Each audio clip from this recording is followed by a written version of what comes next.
consists of seven tribes, also known as Seven Brothers of Eastern Nagaland. They consists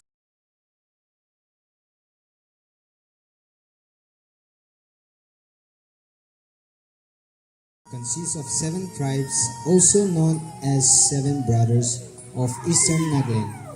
They consist of Pom, Sangtam, Yimkyung, Chang, Kunya, Tikil, and Kimiman. These seven brothers stand together in every storms. They are one family, one in hope, faith, and beliefs. They stand together as one in every obstacles, and they are the foundation of each other.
to